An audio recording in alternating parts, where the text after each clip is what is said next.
Hello everyone. So what we're going to try to accomplish today is to set up what we call or is called the McGraw Hill AIR block.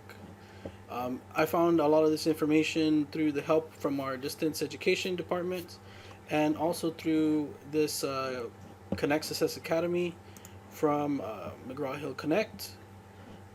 There's some more content. You can go here to Moodle resources on the bottom. I'll provide a link to it.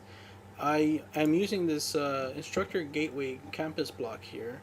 So what we want to do is we're going to look, setting up this one right here. Okay. So we want to go ahead and turn our editing on, which I believe maybe is off. So we turn that on. We're going to scroll down like it states. We want to add a new block. So that's over here on the bottom left hand side. Add a new block. And we're going to be using McGraw Hill AAIRS. Alright. This block should already be added over here. Right, we can see this. And we're going to go ahead and hit the configuration. I just want to, actually it's the read one. But configure here. Just double check some stuff. There are no options. Here it has Tegrity or McGraw Hill Campus on our right hand side, but it's just McGraw Hill on this side.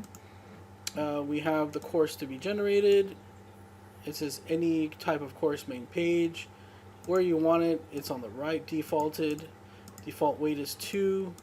And on this page, it's yes, right, 2. This is weight is 5, but you put it as big or small as you want. Okay.